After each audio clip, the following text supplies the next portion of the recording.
Yes, sir. We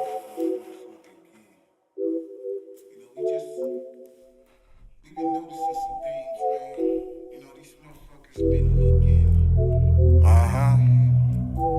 been capping, been doing all the things, you know what I'm saying? All that shit. We see these niggas watching, man. That's all I'm saying. Word up. I see you looking with your looking ass. Peeing round corners and crack doors with your bitch ass. Peeping time, dropping dimes like you on the landline, snitch ass. Always got some shit to say, like a prosecutor or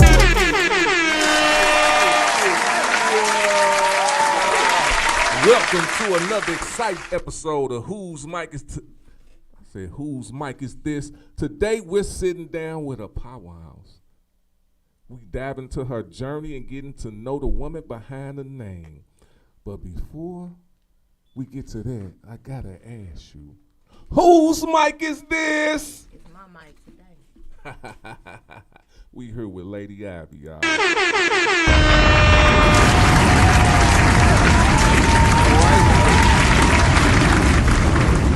It's your first time on the show, and we gonna. With that being said, man, the audience, I want to take them like through a journey with you, so they can get to know you a little better. You know what I'm saying? See who you are. So first off, I'm gonna ask you about what was you born at? I was born in Belleville at Memorial Hospital, but Belleville. but I was raised in East St. Louis. I'm from East St. Louis. East Side? Wait a minute. Is it East Side or East St. Louis? Or are they both the same? It's the same. Okay. It's the East Side. It depends. I guess it depends on who you're talking to. Honestly, you could just be referencing East St. Louis, but it's the whole East Side. It's past the river. Yeah. Whatever across that river is the East Side. But I'm from the real East Side. I'm from East St. Louis. East St. Louis. Shout out to East St. Louis. I love some East St. Louis, man.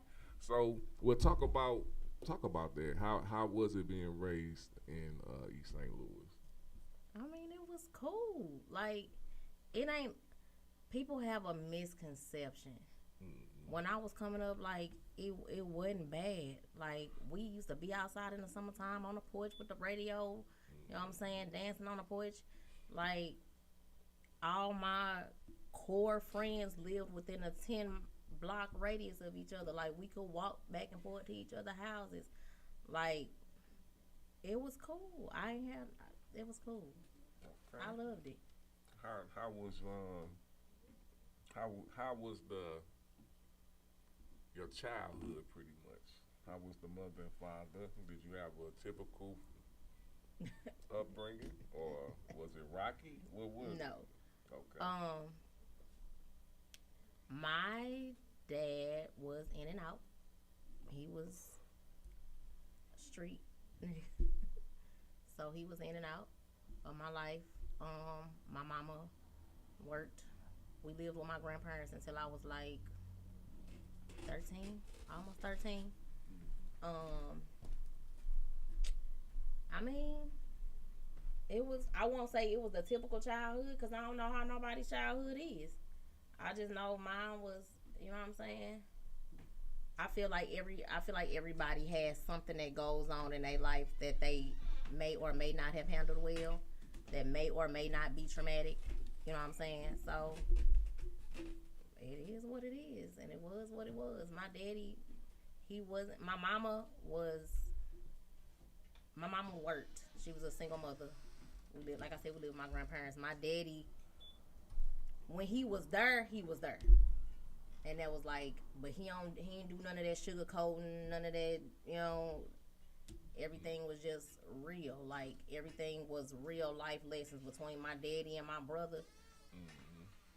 It's why I kind of am how I am now, because it was never none of that, you know what I'm saying, sugar coating this or whatever, and berries and gumdrops and all that bullshit. Like, my daddy was like, look, you can't trust everybody. Everybody ain't your friend. Mm-hmm. My brother was like, my oldest brother, he just turned 50. So, like, he was just like, everybody don't need to know where you lay your head. You know what I'm saying? Like, lessons where when you a kid, like, you don't really understand, like, what are you talking about? Like, these are my friends, da-da-da-da. And then when you start getting older and you start replaying things in your mind and you like, okay, now I see what you mean. I call my brother now, like, you know what I'm saying? I see what you mean. Yeah. My brother I talked to my brother like 2 weeks ago. He was like, we were just having a conversation. He was like, he don't understand as a woman because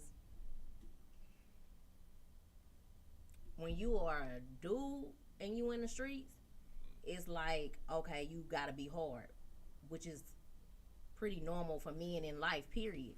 Right. But when you are a woman and you have to choose between being emotional or being a hard body, it kind of, it's a little bit different because, so, I mean, it was cool. I mean, it was what it was.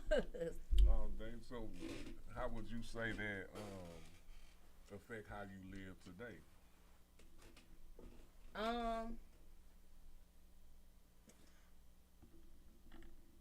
I don't give passes.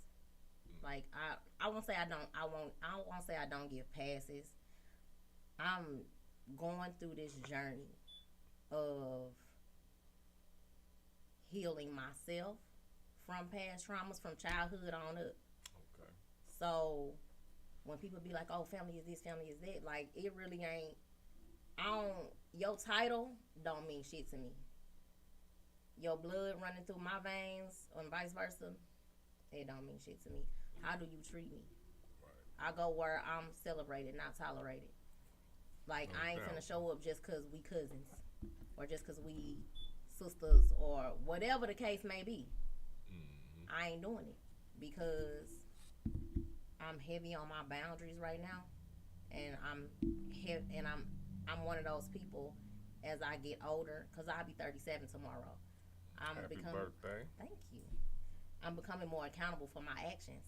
And if I want to be accountable for my actions, I have to hold people accountable for how they treat me.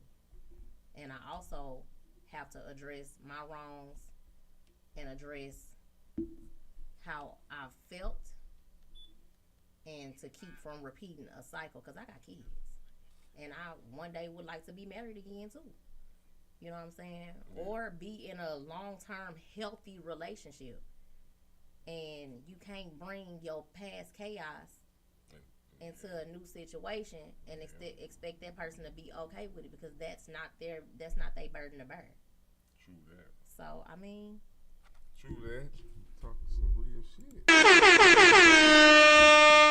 my childhood made me who I am. Once I started addressing shit that bothered me, you know what I'm saying? Instead of just being like, oh, what is it, just that person? Yeah, that's that person. Right. But you ain't gotta accept that that's that person. True. You do have that choice. Yeah. So, of course, me and you met, like, we really, actually, probably this year, started really meeting each other. Like, really talking to each other, like, and, you know what I'm saying, me knowing that you wanted to get into podcasting. So, I just want to get on, do you have any key moments that made you want to get into podcasting? Like, can you pinpoint that? And do it got anything to do with your upbringing, or this just something that just happened recently? Oh no. I won't say I've always been closed off, but I've always been one of them people like watching who I'm around. Mm-hmm. And watched how like I would act. You know, that whole first impression is everything. I'm not a sole believer on that, but I do believe in like how you carry yourself as a woman. Yeah. You know, like I can be a hard body or masculine or whatever it is somebody want to call me. Mm-hmm. I don't believe in smiling in every male face that come up to me. I don't believe in it. So when I always wanted to be in radio. Like, that was my thing. So when I had a friend, my friend Candace was dating a local rapper. This was like shortly after high school, something like that. She was dating a local rapper. So all the parties, you know what I'm saying, all the rapper parties and all that stuff, like, we was in there, VIP. But while, you know, you had the women that were looking, you know what I'm saying, how to get their necks come up or whatever, I was looking at people like Michelet. I was looking at Stacey Static. I remember one night we went to some party and I was talking Stacey Static off. Because I just wanted to know, like, how do I get into this? Right, How right. do, you know what I'm saying? I ain't never been one of them people that just wanted to. I'm going to try and keep it as clean as possible because, you know, my mouth is ridiculous. I ain't never wanted to sleep with no rappers. I ain't never wanted to be in no rappers' faces. You know what I'm saying? I wanted to be the girl that interviewed the rappers.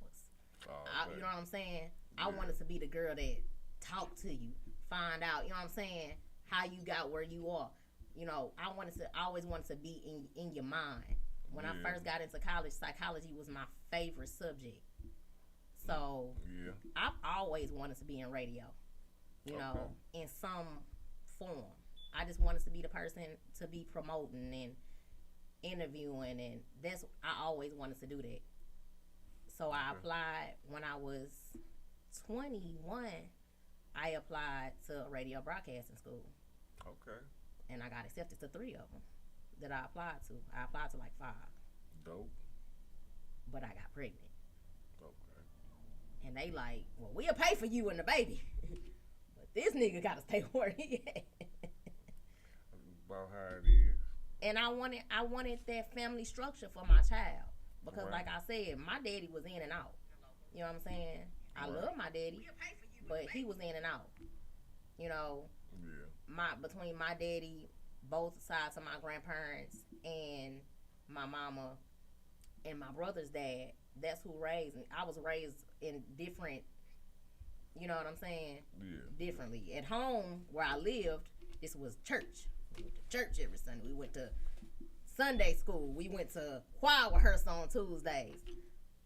But then I go to my daddy's side, and baby, we cussing.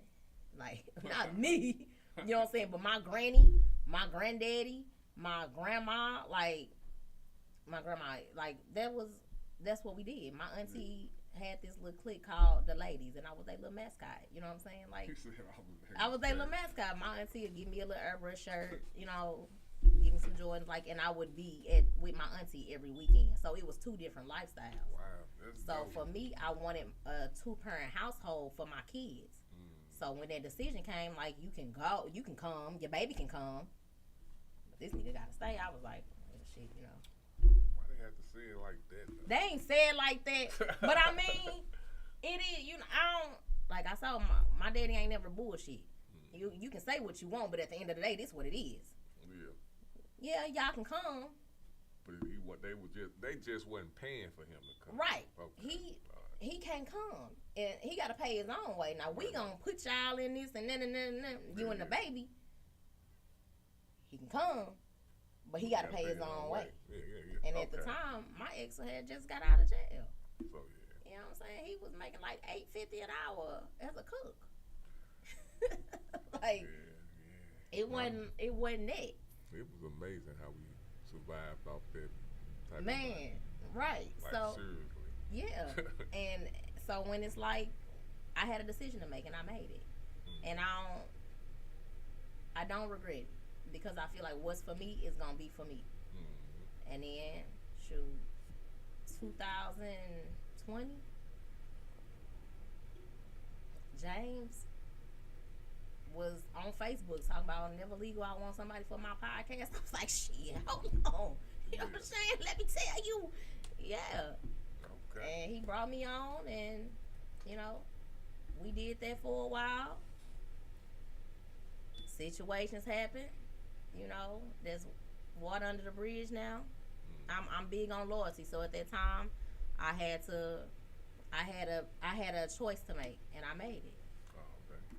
But like I said, what's for you gonna always be for you. March, we did the rap battle. That's where I met you. Because he hit me up out the blue and was like, I want you to judge this rap battle because I know you going to be honest and da-da-da-da. I was like, you know I'm going to be real honest. He was like, yeah, but wear some shades because you be too honest. And if you don't say, if your mouth don't say it, your face going to say it.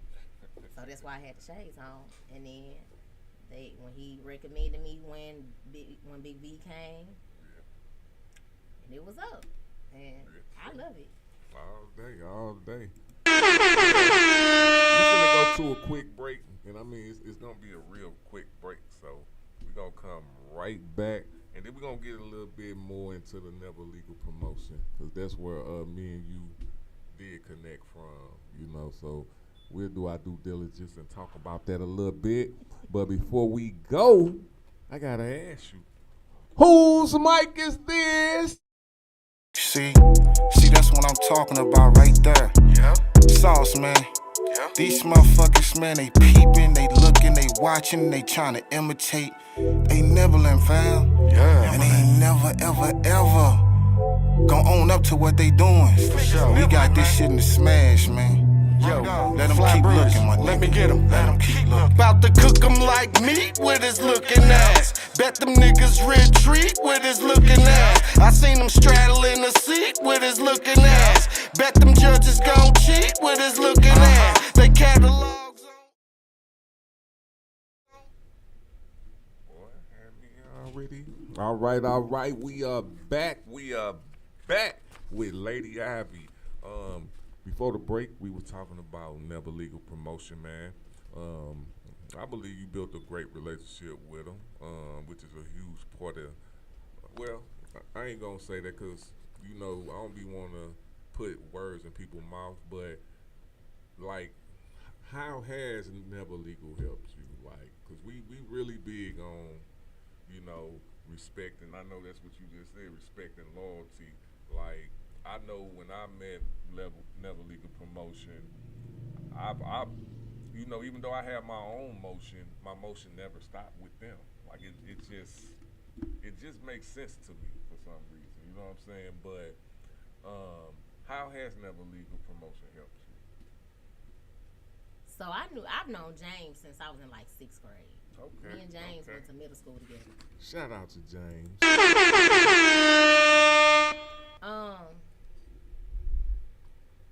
It gave me. I'm an introvert. I say I'm an introvert, extrovert. Mm-hmm. I can deal with people, but I just be one. Like I said, I think I made a post like a couple of weeks ago. When I step in this studio and get in front of this mic, it's like a sense of peace that come over me. Yeah. You know what I'm saying? Because this is what I love to do. Mm-hmm. When James asked me, like, we started off on some kind of platform. We was in separate houses doing the podcast. Yeah. Then we went to his house in his garage. You know what I'm saying? The whole Never Legal promotion thing, it gave me, as a woman, I feel like it's too many women that think it's either gonna be handed to them or they can screw somebody to get it. Everything I learned about networking, everything I learned about building bridges, everything I learned about business that started with the whole Never Legal thing. I never wanted to be in front of nothing. Like, even when James hit me up and be like, hey, I need a picture of you for a flyer, I'd be like, do I gotta be smiling? He like, yes, you have to be smiling. And I'm like, oh, okay, this is gonna take a while. You know, like, because I never wanted to be the face of anything. It would just, I enjoyed what I was doing, but with the podcast came promoting, and I found out, like, I'm good at it. You know? Yeah. So, I feel like when you come, I always go back to as a woman. Mm-hmm. As a woman, when you come into any male-dominated field, which around here, most of the promoters are men. Most of the podcasters are men. Or they're run by men and women. You know what I'm saying? Mm-hmm. I feel like I wanted to make myself memorable. I wanted to be more than just a cute face. I wanted to I wanted people to remember my name. And I still, 4 years later, I'm still getting used to the name because I'm so used to being Tori. Like, even when I meet people and they be like, oh, so you the host, or you the this, what's your name? And I be like, Lady Ivy. But it taught me just being with Never Legal and putting myself around different business-minded people. It forced me to think in a certain way. So now every time I'm in an environment, or at an event, I look at the opportunity to get my name out there. Now, I ain't gonna lie to you. Sometimes I ain't feeling it, you know, and I just be like, oh, well, I'm here. You know what I'm saying? I'm here. You know, it might be late, but I'm here. You know, so I do shout out to James and Never Legal. That's how that all came about, and I appreciate it. All day. When it comes to podcasting, what sparks your interest?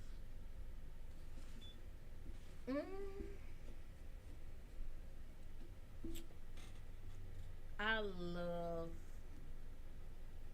talking about mental health and relationships. I love it.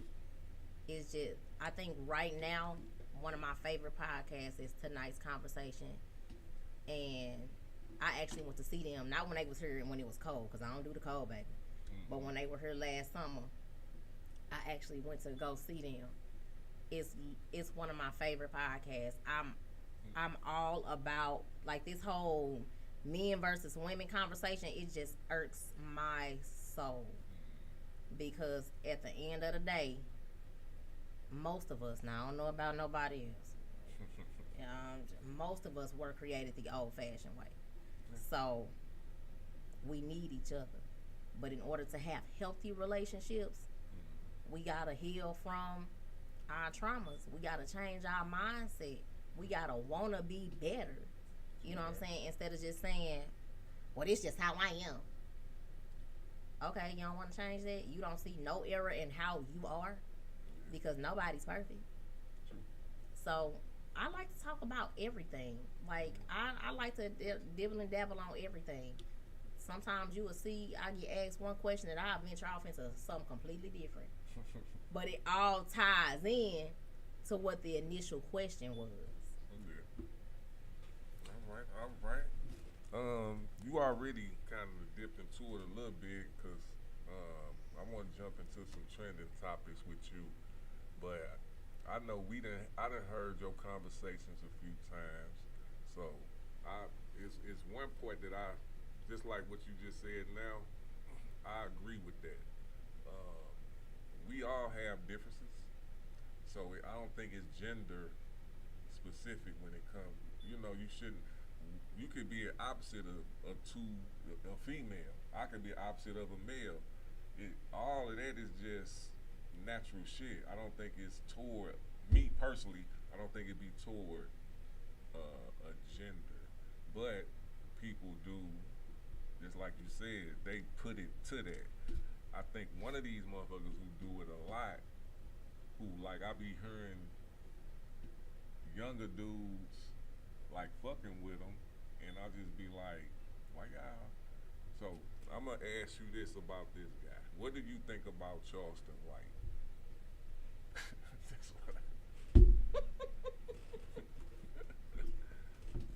That's what that's all I want. What you think about this? He has his points sometimes. I'm gonna always give credit where it's due. Sometimes he has his points, but most of the time, that motherfucker be all the way out of pocket, and he does absolutely too much. I'm a strong believer in people's kids is off limits. Like, kids are off limits. So that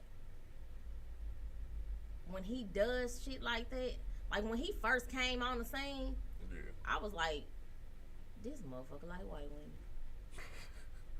And it ain't nothing wrong with that. It ain't nothing wrong with that. Your preference is your preference. True that. You know what I'm true that. saying? Like some men like little women, some men like real big women, some like your preference is your preference. However, I do not believe in you have to tear one down to build up another. And he Bingo. does that often. Like Yeah. you got a black mama. I'm pretty sure you got black aunties. Like you ain't, you know, Yeah. your family don't feel no way about how you tear down black women. Like, and he does it often. Yeah. Now you done got your ass shot up because you're talking about people kids. You need to learn. You done got beat up. You done got shot up. You don't even know when enough is a fucking enough. Yeah. And that's why his karma is gone. It just come right back. It don't even take no time. Like he just It don't come be either. on ass. Cause he a fucking clown. Like sit your bitch ass down somewhere. Like if you gonna talk about it, talk about it. But you don't have to. It ain't even. Yeah. I'm not a fan of people. I'm not a fan of black people who pander to the majority of. I'm calling it what it is. White people. I'm not a fan of people that do that shit. Yeah. You do not have to tear down your own people to make a point. And that shit right there gets on my fucking nerves about him because he does it way too much. That's one of the reasons I don't like Chris Rock bitch ass. But Ooh. that's another topic. Ooh. Ooh. Okay. All right. I gotta ask you about this. Hey, my thing is, I gotta ask you too, cause I wanna have a conversation with you. Okay. Talk. What the fuck is going on with Drewski? Do you know who that is? I know a little bit about who he is, but I don't know much about him. Okay. What about Lil Woody? So that's who child Charleston White was talking about. Ain't that who? Wait a minute. Chosen White talking about Lil Woody child? Ain't that the bald headed dude? Yeah. Yeah, he was talking about. I think his like daughter is autistic or something like that, and he was talking about Buddy Kid, and you don't do that. And now you done got to Chicago, and I ain't saying who did it because I don't know who did it. Somebody popped him over. Is this? I don't know if that's what it was about. I've been out the loop, man. I don't know if that's what it's about.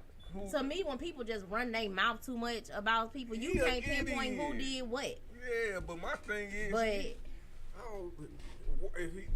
did he do that? Did he talk about Lil he Woody always child? talking about somebody's kid. He done talked about King. He done talked about what's Boosie's son name. Yeah, He always talking about somebody's kid. If you got a problem with that person, have a problem with that person.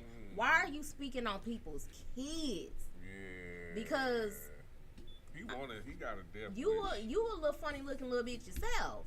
Like now I had a quick glance at his churn, but I don't talk about people's kids. But your mama did some she should have just went back to the drawing board on your ass too. Like Man, how you that's talking what I about be- people's kids? That's what I be looking at him like. You talking all this shit about what a woman should do, and I'm looking at who you are as a dude. Why should all these? And I ain't saying as a dude. Let me rephrase that. As you don't look like you ain't like you ugly, bro. I could just say it like because I can't get no real. He He looked funny like, looking or something. You remember like was that the Proud Family when they had like the little peanut? Like that's what he looked like. And I ain't even saying like your looks gonna be how you get Right. respect from women or Correct. how, but Correct. one thing that men need to worry about, need to understand about most women, women will treat you according to how you treat them.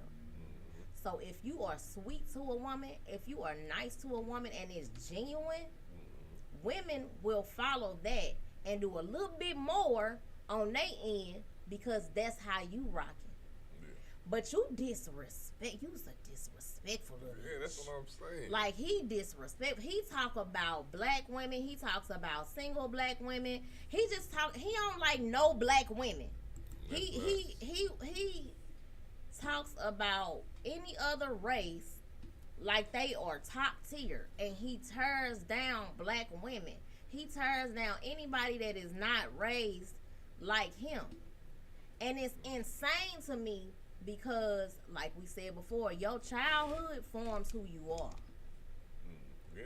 So if everybody ain't had the same childhood as you, what in your brain can't figure out that, hey, maybe this the way this person had to take.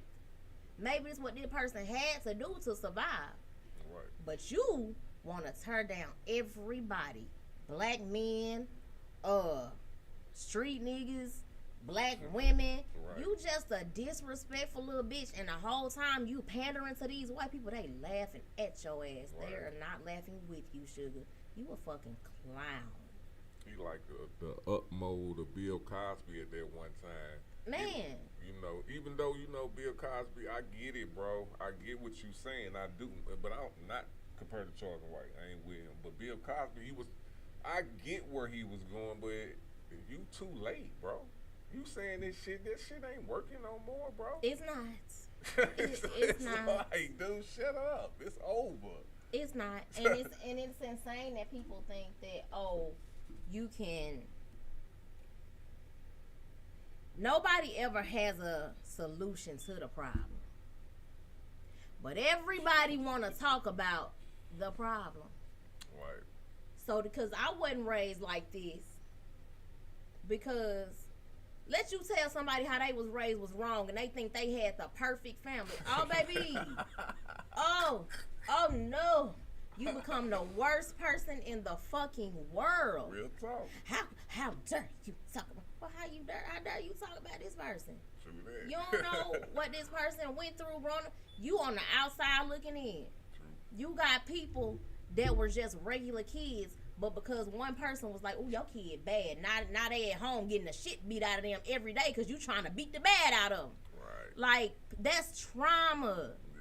You got women who didn't end up with the child's dad, so now they look at the child and they can't stand the child and they mistreating the child because it didn't work out. Like, you don't know what people going through, but you speak on it like you just know it all, when clearly somebody fucked up with you, sir. Not just on the looks department. Your mental is fucked up, True that. and you ain't trying to fix it Yeah. because you don't see nothing wrong with it. You a bum. Charleston White is a fucking clown. And while you saying it, I'm seeing where they shifting him to with people who. And I shout out to Lil Woody. I don't look at him like this, but they are using him like that because how he did the fucking court shit. I gotta give it to him, bro. I watched him in court. I gotta give it to him. In court.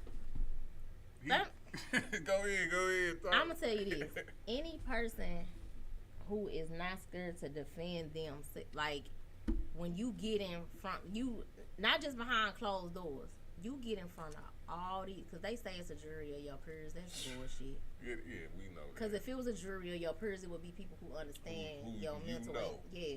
And what, like, even if you don't fully know them, like, they would understand where you coming from. Your peers, though, to me, if you, because you saying it would be somebody you know, you work with, you be around. Yeah. But I get what So you if saying. you can do anybody that can defend themselves in front of our baby, I fucks with him on that. Yeah. I was straight. I was like, and my thing is, I would never want to be in that type of situation, of course. But if I was in that situation, I probably would be like that. yeah, like people assume. I talked to this. I had a conversation with a guy years ago. This was probably like 2016 or 2017. He was a cop, but he used to be a street nigga. And he was like, he say, people look at drug dealers, whatever it is you do in the streets, and they assume that they stupid. He say, but do you know how smart you gotta be to consistently do something that is technically illegal and get away with it? and still profit from it. Like, I fuck with it. You know what I'm saying? I fuck with the mental part of it. Yeah. You thought y'all was gonna put this man in front of all these white people and he was gonna fold. And he was like, I ain't no dummy. Man, literally said that. Yeah. I ain't no dummy. And then, oh man, I love it. I love it. Hey, shout out to him, man. Real talk. But what we at? 'Cause I think we was finna go to a break. No. We wasn't going to no break. I want you. I heard your opinion on this situation, so I would definitely want to hear it on whose mic is this, and that's the Lil Wayne and Kendrick. Yeah. I felt like this was gonna come. You know it's gonna come. So, outside of radio, outside of podcasting, music is my first love. You know what I'm saying? Like, I used to be, when I grew up, we lived next door to a group home, to an all boys group home. So I've always been the girly tomboy. I used to be outside playing basketball with my uncle, playing baseball with my uncles in the backyard with the boys from the group home. My first rapper I ever learned all the lyrics to their song was Da Brat. So I wanted to dress like Da Brat. I wanted to, you know what I'm saying? Like, I wanted to be like her. Like Left Eye, like Da Brat. Like, so when it comes to music, that's why James called me to judge that rap battle. I hadn't talked to James in I don't know how long. So it ain't no shade to Kendrick Lamar. I fuck with him. I do. I feel like he is very talented. But I feel like when it comes to Wayne, you're not fucking with him. On no level. That shit Jay-Z pulled with this whole Super Bowl shit, that's some clown shit. Not saying that Kendrick Lamar not talented, but he didn't earn that spot. Prior to this weak ass beef with him and Drake. Talk about it. When the last time you heard from this nigga? Nipsey. How long Nipsey been dead? Like, this nigga comes in and out. He don't have no standstill. True that. In the industry. He don't have no song that you would be like, oh shit, I ain't heard this in a minute. You know what I'm saying? And you just instantly add it to your playlist. Me and my cousin was talking about this a couple of weeks ago.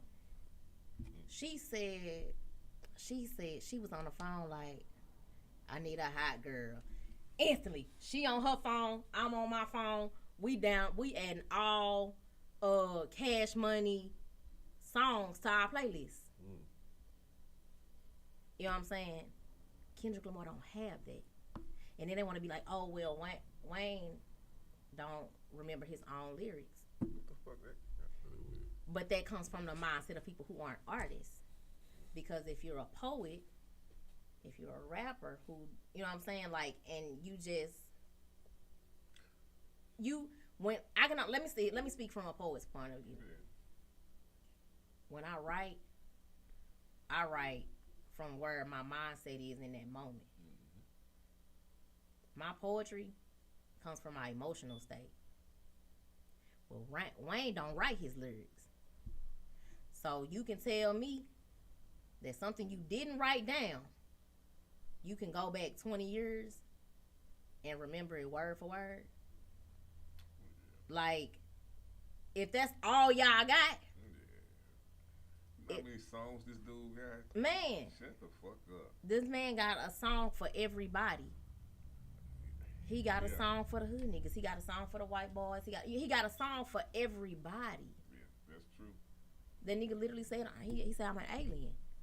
Like, the Hot Boys was the first concert I ever went to. Man. And it was because of Lil Wayne. You know what I'm saying? That's the first concert I went to was the Cash Money Rough Riders concert. I was 12 years old. Where was it? It what is it called now? It's Enterprise now. That's probably was the same But- one we went to. but it was either Savis. The name done changed so Savis many Center. times. Yeah, that's where they play hockey at, pretty much. Yeah, but I was 12 years old. First concert I ever went to, I was like I think I was in 7th or 8th grade, What year was it? like 2000, something like that, 2000, 2001, something like that. That's what That was like, that probably was when they. We probably was there at the same time. me and my friend Aisha went to the concert. The first time, my best friend Shay used to be in love with Lil Wayne. And I loved Cash Money. Like I bought the bandana, the T-shirt. I bought all that. Yeah, I was fucking with him. You know what I'm saying? Mm-hmm. But my thing was when DMX did his prayer. Like DMX just always. I got a thing for artists that speak from trauma, and I've always had that. Like everything else be cool, but I got a thing about artists. Like right now, my best friend, he'll be like, "Oh, you going through something? You listen to that Trap Soul, cause I have Mo3 playing." You know, so I feel like people who aren't artists kind of don't understand the whole Lil Wayne situation. Then they be like, "Oh, well, he's not." The Super Bowl is something it's a family event. What they got? What does that Like have to Lil do Wayne with ain't got no. What does that have to do with anything when Kendrick Lamar gonna get his midget ass on there in some heels? I've never seen a gangster in heels, Messed up. but Damn. like, what does that teach our kids? This a That's true. grown man in some platform heels. Yeah, I don't think I saw him in the heels yet. He ain't earned that spot for me. Like I feel you. he ain't earned that spot. I feel If like it's compared to Lil Wayne, I can be honest with you because I get that. Because you right. You to me you right when you. Because at first I was tripping off of it, but I only was tripping off of it because I think more of I do believe he deserved it or whatever. He ain't nobody who he's like, why not him? But I do get it when compared to Lil Wayne. Then I understand what you're saying because I'm not finna sit here and act like Lil Wayne ain't top 3. You know what I'm saying? that's my Like, thing. overall. They tear down this man like he ain't that. So nah, He ain't that dude. he is that dude. You know what I'm saying? Like I don't like that. Yeah. I do not like that. Don't tear this man. Jay-Z, baby. Yeah. And Jay-Z. And this is my personal opinion. And if you don't feel like that, I really, whoever watching, love all y'all, but I really don't care. Jay-Z won't put Wayne on that stage because Wayne is everything he is not. he is harder than you, Jay-Z. I'm sorry. He's everything you not, sugar. And made the quarter. How many quarters he made? Oh, Jesus, I don't know. Because like people be thinking it is. It's always a homage. We know that, but You ain't fucking with him. And you in your 50s, and so at this point you never will on no level. and was one of the first artists who ever got. Well, I ain't gonna say the first, but outside of like G Unit and some shit like that, got on the track with Eminem. While a lot of motherfuckers was scared. Man, this man been rapping since he was 11 years old, sugar. Not cussing at one time. At one time, And shit still was hard. like you Go back and listen to not that. like Woo! you're not him. Nah. You are not him. Nah. And yes, that's why I say I fuck with you on that. And if anybody try to dispute that, it come on, man. Don't take away from Lil Weezy. Don't ever do that. Kendrick, I give him his props. He did what he was supposed to do. You know what I'm saying? It's just like I think some of the women have, cause you're not the only person who talk to me like how you talking.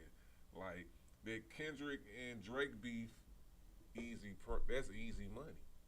Right. That's easy money.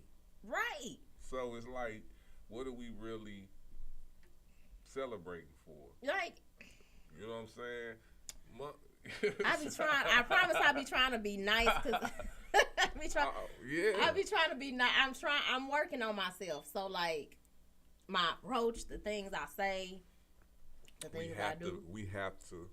I'm working on it. Yeah. But it's not giving them.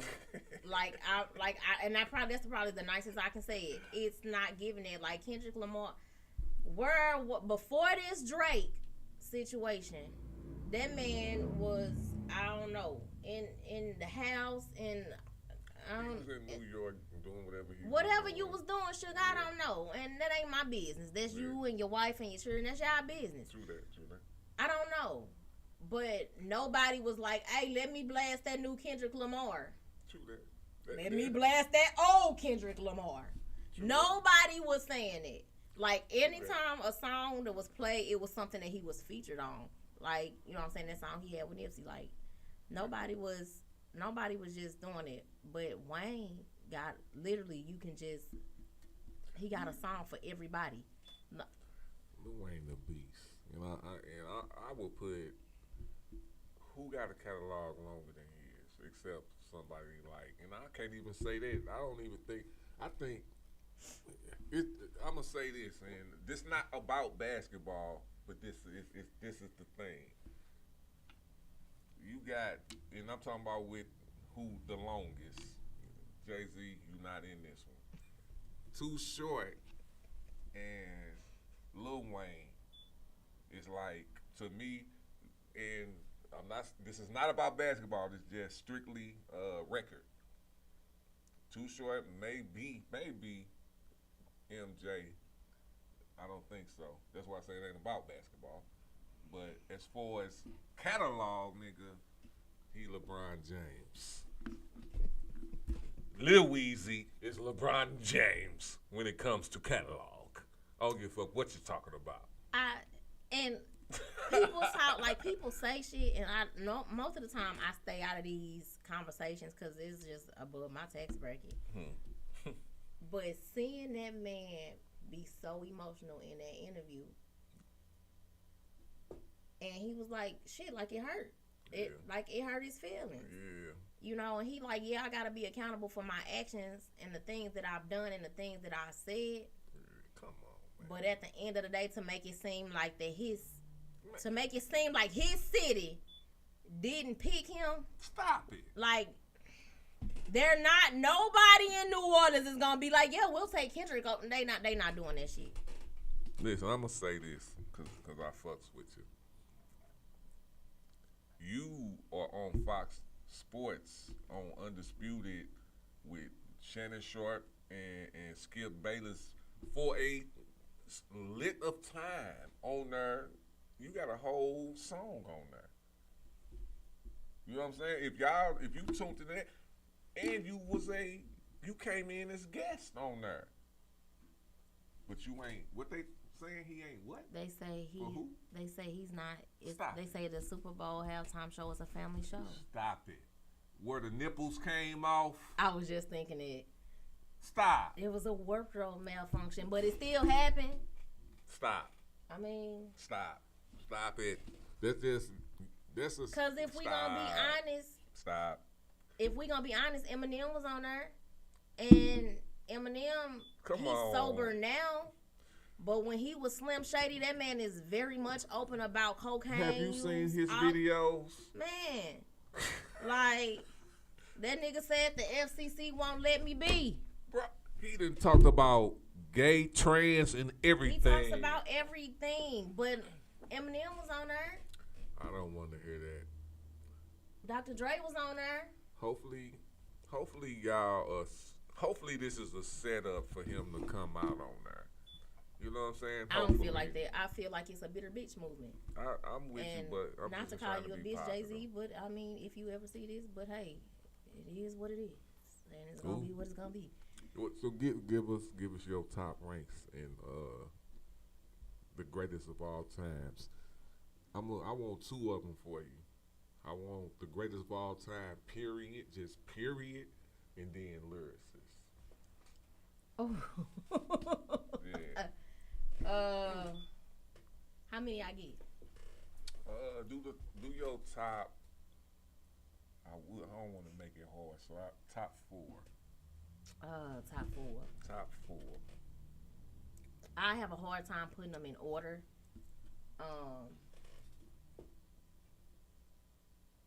Tupac gonna always be it for me. Like, No doubt. Tupac gonna always be it for me. Throw Pac in there. Of course, Lil Wayne. Lil Weezy. Eminem.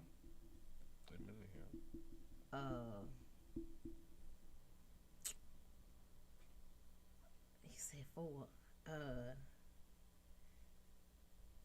You know what?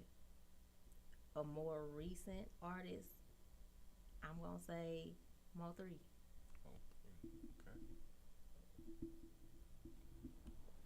I love Mo3. Like, oh, but I'm gonna add one more, T.I. because I love T.I. too. But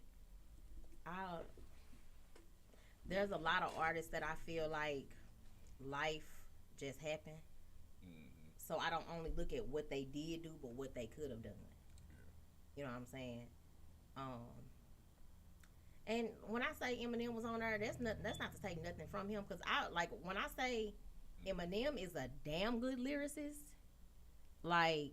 Well, which one? This all times. You ain't do the lyricists yet. Oh, okay, well, go ahead. Was you doing the lyrics? Nah, go ahead. But no, talk. Well, I shouldn't have stopped you saying for what you were saying though. But just give me so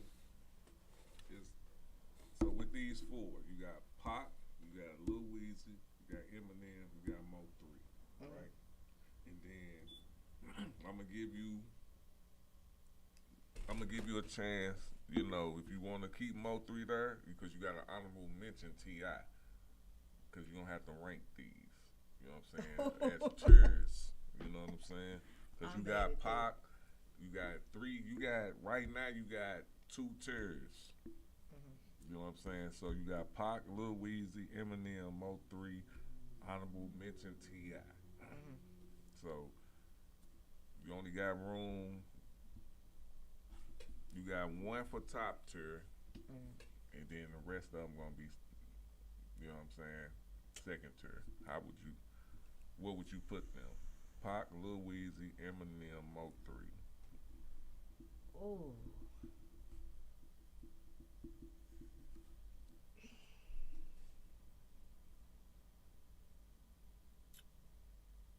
Lil Wayne gonna be first. Lil Wayne is top tier. Ain't nothing wrong with Lil Weezy. All right. And then you got the rest of them second tier. If you had to cut one from that second tier, who was going to be? Between Pac, Eminem, and Mo3.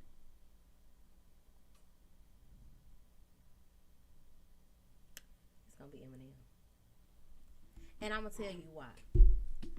My thing about music,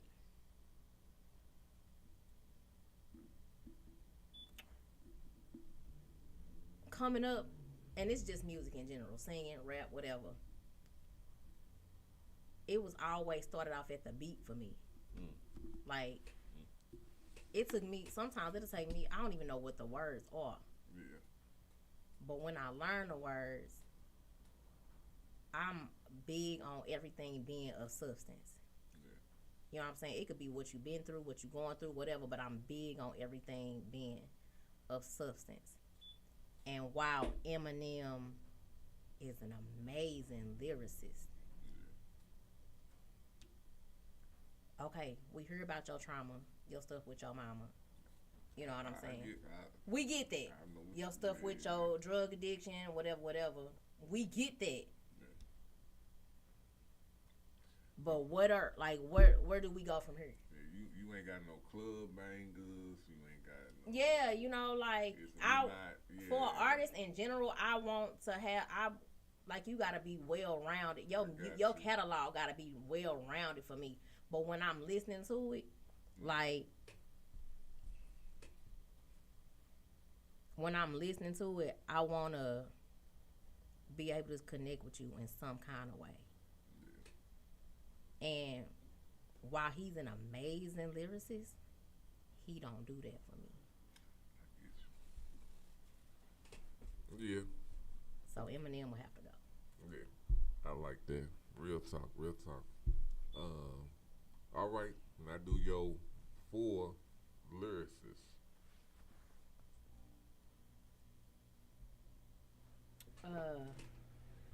Do it have to be from that same group? I mean, you can add it if you want to, but nah. This your own list. Top 4 lyricists.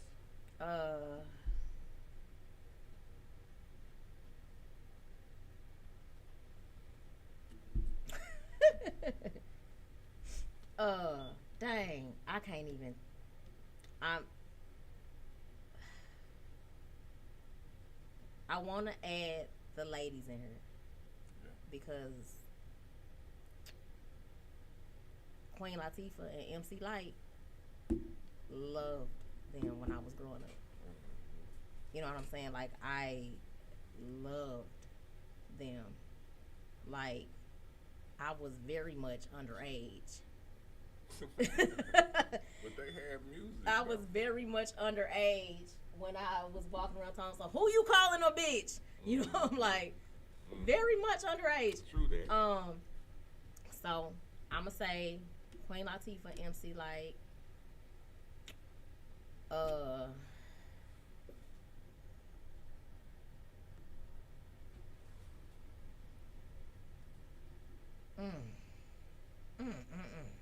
and I only get 4, huh? Yeah. Queen Latifah. MC Light. Yeah. Do you know who I feel like was very underrated?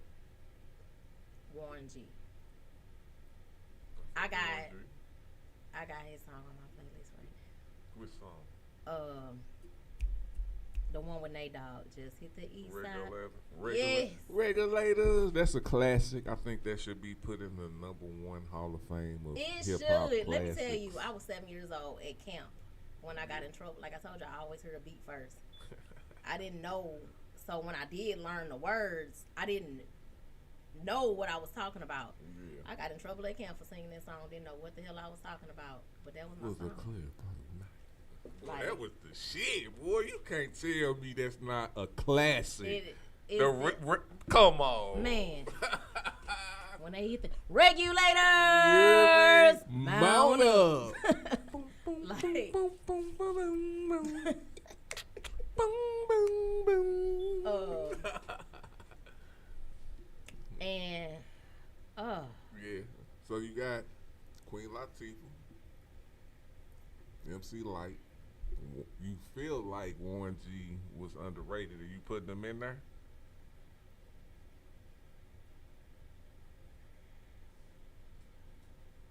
he don't have enough songs for me, so I'm not gonna put him in there. But I wanted to get that recognition. All day, because that's a classic. Man,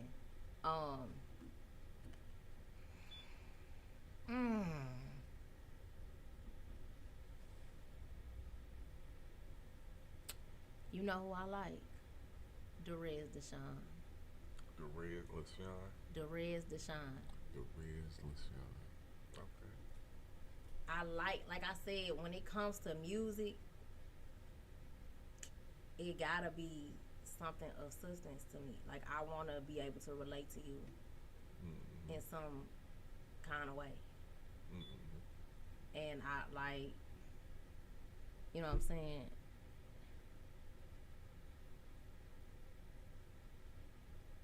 Fed Up. If you don't know the song, look it up. Derez Deshawn, Fed Up. That's one of my favorite songs because it went in one of the hardest part.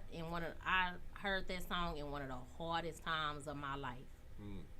And when I say I fucked with it because it was real.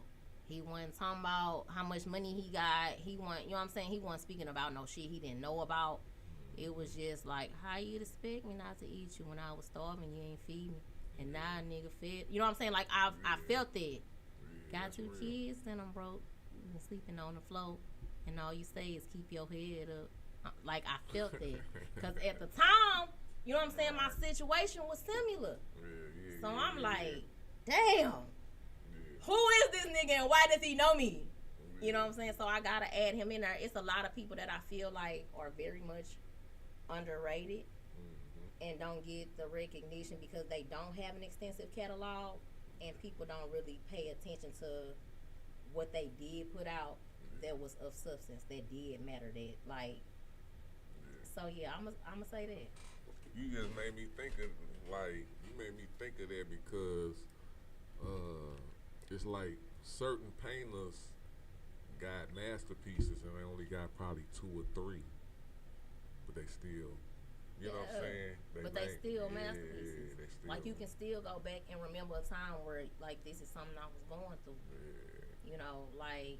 What's his name again? Cause Derez Deshawn. I heard that song because what you were talking about, I heard that, but I didn't know the name. Yeah, man. Yeah. He at the beginning of every song, he's like Derez Deshawn. Okay. What's the name of the song again? That song is Fed Up. Yeah. I think I'm gonna have to put that in my. I'm going to put that in my catalog. Before I leave, I'm gonna play it for you. Right. When I say I love that song, like the first time I heard that song, I was in tears. I was like, "Who the fuck is this nigga? And how do he know?"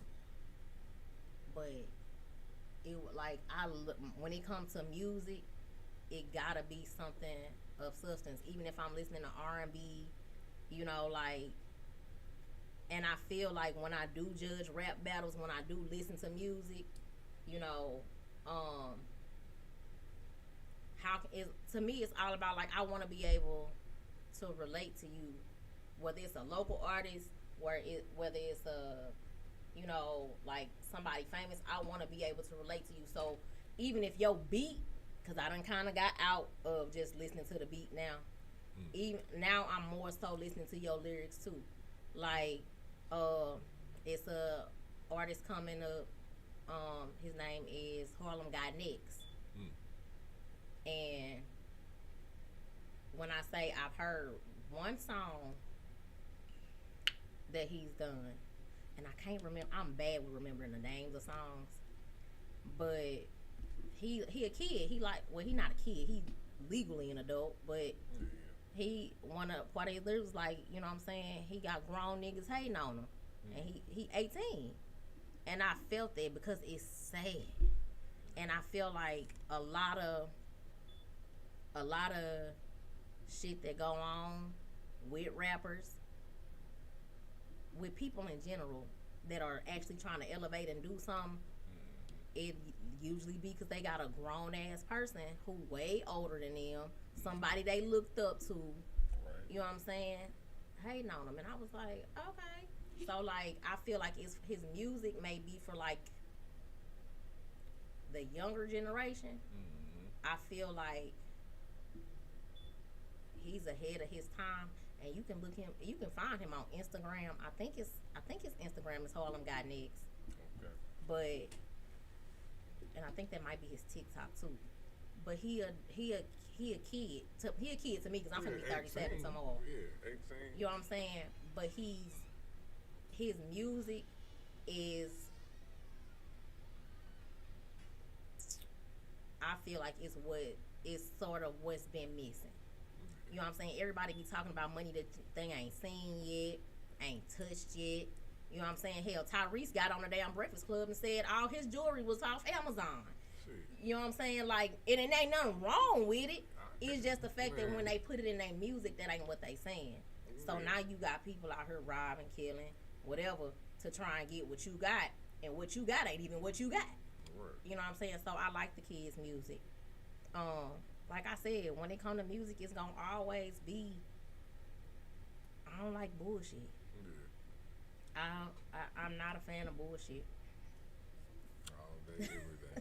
Ain't nothing wrong with that, goddamn. Alright, hey, we're gonna go to a quick break before we wrap this up, man. We getting close to where we at. Oh yeah, we doing pretty good, man. What time? We've been going for an hour. Really? That's it? Yep, and it's 3 o'clock now. So, hey, you know I gotta ask you this before we go on break real quick. Whose mic is this? It's Lady Ivy's mic. All day. Here we go.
cancer. Fuck cancer. Fuck cancer. Fuck cancer. Fuck cancer. Katie lost the brother. Mama lost the husband. Coming to grips with it. We all lost a little something. I know you're a baby. Don't agree with me, husband. Coming to grips with it. We all lost a little something. Have you ever seen a good man? Have you ever seen a good man? Have you ever seen a wonderful man? Have you ever seen a wonderful man?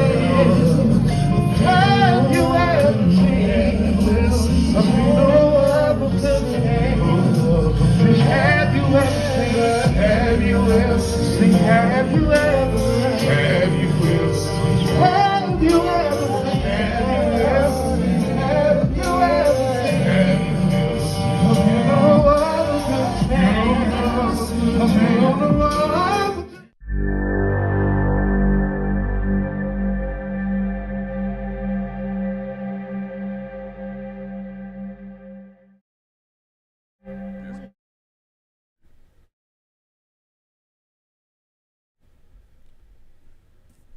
All right. We are back. We here with Lady Abby, man. We on the last what you call it? The last part of the segment, man. We gonna have to do a number 2, man. We be having these Who's Mike is this, man, and the time, you ain't gonna be able to learn nobody in one day anyway and get all your information out in one day. But I think that for the first interview, I got a good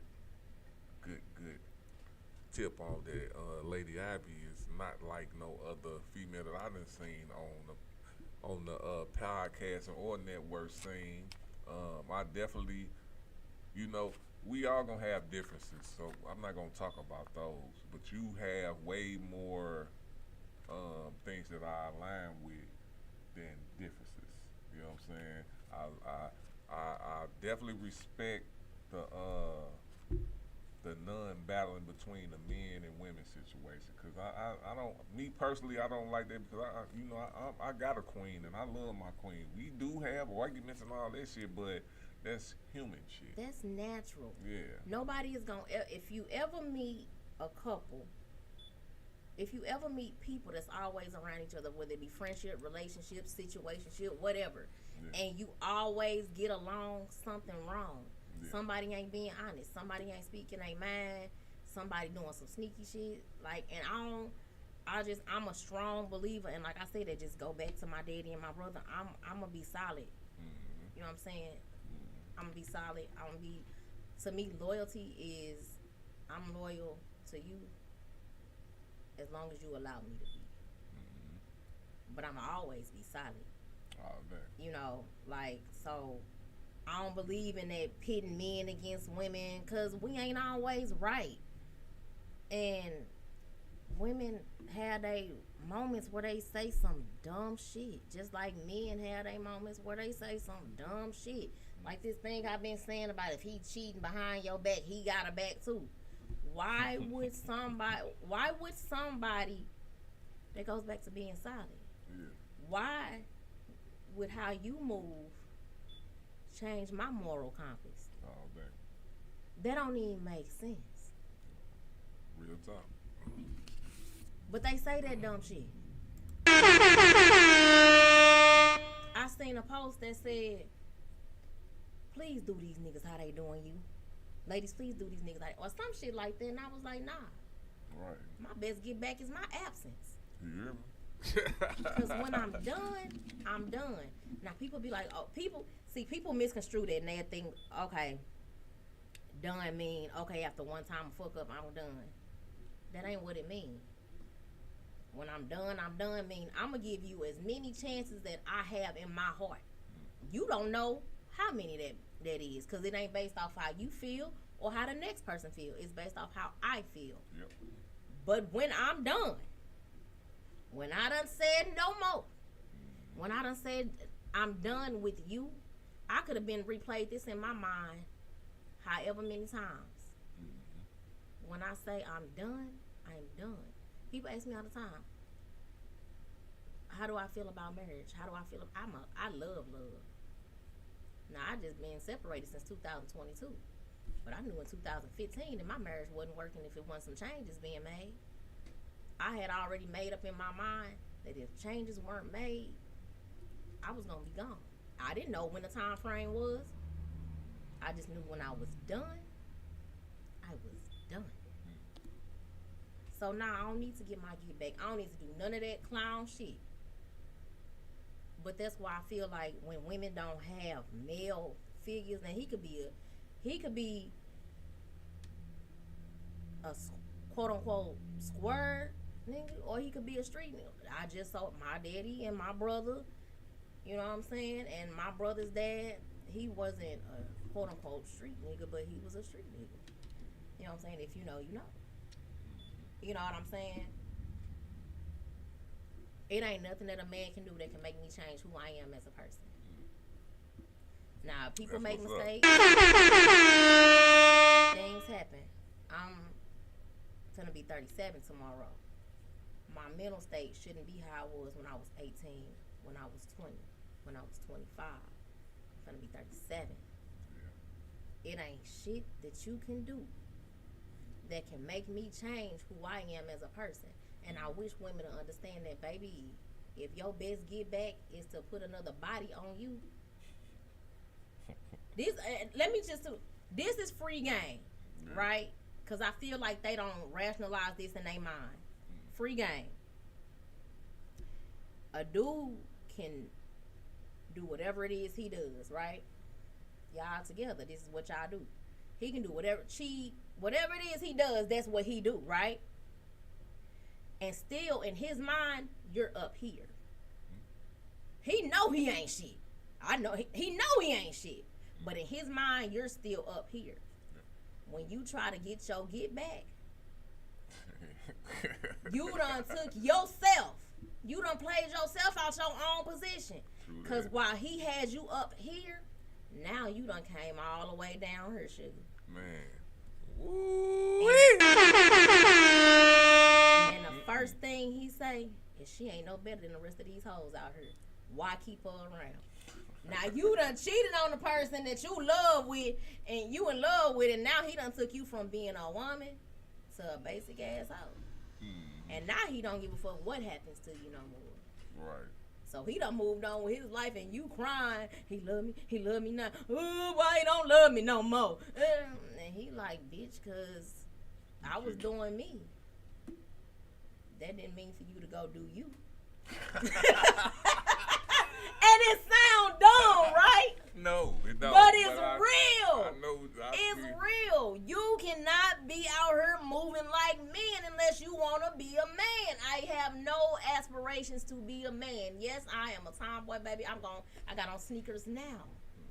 Even when we talked about doing the little one pro, I was like, do I gotta wear heels? You know what I'm saying? Because I don't like them. I don't prefer them. Baby, I'm gonna put me on a Jordan. I'm gonna put me on a Nike. I love it. Yeah, it's your you know what I'm saying? But to be a man is not something I've ever aspired to be.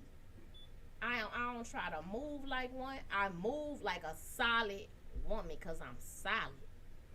I can't be. I don't do that. Wishy-washy. No, I'm solid. But men smiling in my face, every man being able to get my number, every man being able to have access to me is a no. Got into it with a man last night because he touched me. Hey, don't fucking touch me, bro. He say, do I know you from somewhere? I said, no, you don't. He say, can I get to know you? No, you can't. He touched me again. I said, see, now I'm going to slap the fuck out of you. Dang. Because I gave you a warning not to fucking touch me. Now, my cousin, everybody think my temper is bad. I was with my little cousin. She be on go. She was like, what the fuck going on? I say, this nigga just touched me. She like, you can't tell me shit like that. You know what I'm saying? But I blame it, and ladies, you can be mad if you want to, but this is what it is. I blame it on women that laugh that shit off. Oh, he's just drunk. Oh, he's just this. I don't give a fuck. Keep your hands off me. Do not touch me. When we leaving, we saying bye to everybody we know. He say, bye, dickhead. Who said that? The nigga. To who? He said it to me. Now we talking to people we know, like people we cool with. We saying bye. So people we cool with, we know. We grew up with in the city. I've never seen this man a day in my life. The first thing I'm saying bye to everybody, he say, bye, dickhead. I said, ugh, I'm a dickhead because I ain't let your bitch ass touch me. Do not touch me. But women laugh that shit off. I don't do that. Don't fucking touch me. Well, I don't meet women who laugh that shit off. That's why I fuck with you. But we about to go to this game called Situation. Oh, God. Now, we gonna end on a fun note. I'm gonna give you 3 things. One of them being a new mother. I think that'll be a good one. Okay. Being a new wife. I think that'll be a good one. Or being a new boss. This where you gotta put them. You can do one forever. You can do one just one more time. And then the other one you can do never again. I think this was too easy. You said it's being a mother. Being a new wife, mother. Being a new mother. Yeah, a new mother. Like to a newborn? A Or new like mother. or like bonus babies. Like bonus kids. New mother, period. Um New mother, period. It don't matter if it's out your womb or it comes in 2.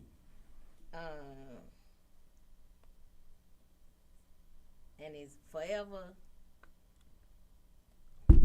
Forever. One more time. Never again.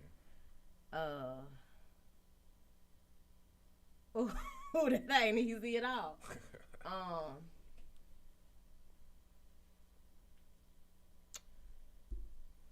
I ain't made it here yet, but manifesting. I could be my own boss forever. Okay. Cause I ain't gotta answer to nobody but me. I like that. I like that. I could be my own boss forever.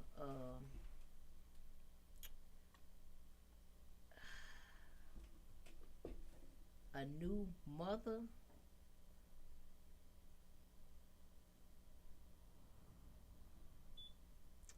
I could do that one more time. I love the kids.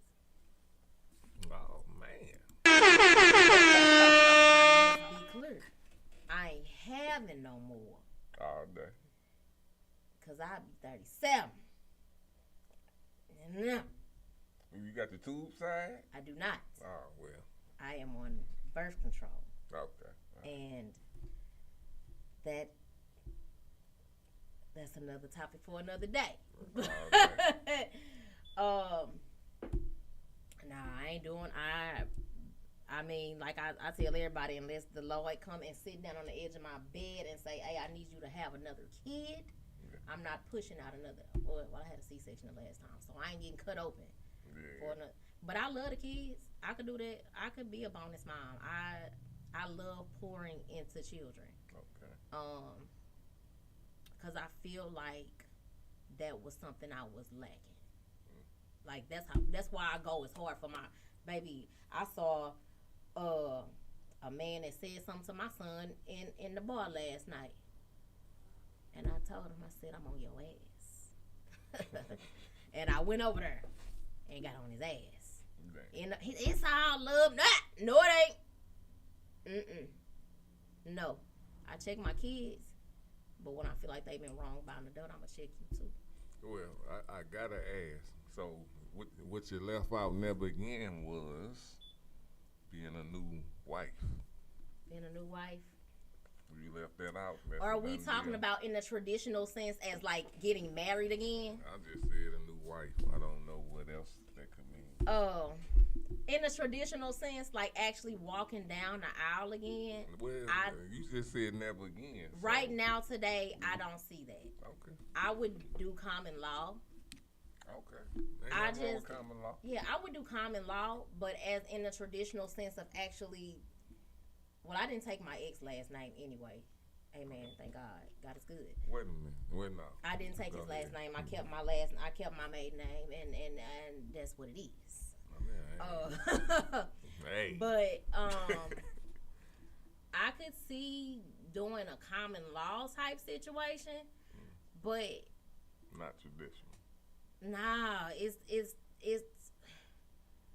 it's too much of a headache.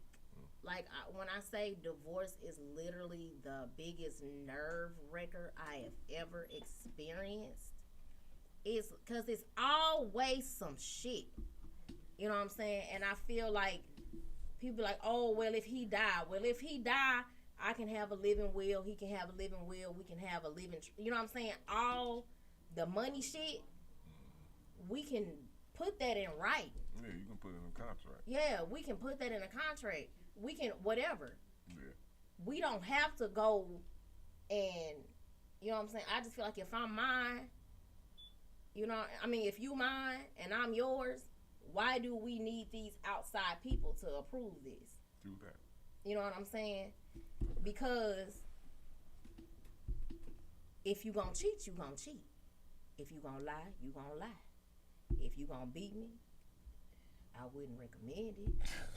But shit, I mean, hey, people feel froggy in they lead. True that. You know what I'm saying? Like, that's something I'm never going through again. You know what I'm saying? I got you. We gonna say that for Whose Mic Is This episode 2 But yeah, with so- Lady Ivy. that wasn't it. Okay. I knew it was gonna be a good one, man. Lady Ivy, I appreciate you coming on. You know what I'm saying? You delivered. I think you're gonna be good for podcasts. You know what I'm saying? So make sure you I ain't gotta tell you that. Keep popping. You know what I'm saying? Keep doing your shit. You know what I'm saying? Let them know where they can find you at. So right now you can find me every Friday night when we here at the playground after dark. But I got some stuff coming that's a secret, and nobody know but Tweezy and a few people close to me. And I'm not telling y'all yet, but you gonna see. My goal is to never be at a standstill. Elevation is always the goal, because this been a dream of mine for the longest, and it came unexpectedly, but it came. So you can catch me at the playground after dark. I'll be at the Yours Awards November 10th. Anything that you see Never Legal or Soldier by Blood doing, see me promoting it on Facebook or any other platform, I'm gonna be there. And then the other stuff, you just gotta wait and see. Yeah. All right. Before we get up out of here, man, you know what I'm finna ask you. Whose mic is this? It's Lady Ivy's mic. Yeah. Hey, we'll catch you on the next one. You know what I mean? Ain't that the way you heard me at that wedding? When we met at Tina and Rouse's, young nigga. Takes us back about 40 years, huh? Yeah. Shout out to Danny Green. Focus on cash flow. Hold up. Plugs don't take pictures. Hold up. Plugs don't take pictures. Here. This a photo opportunity. Look here. This photo opportunity. Hold up. Plugs don't take pictures. Hold up. Plugs don't take pictures. Here. This a photo opportunity. Look here. A photo opportunity. Learned it on 3rd. And I'll teach your ass. Already him. Just to teach your ass. Hippie, hello. Now 5 the reefer. Mexicans call me Mota. Mama screams out Jesus. Now cut this shit. This reality inspired.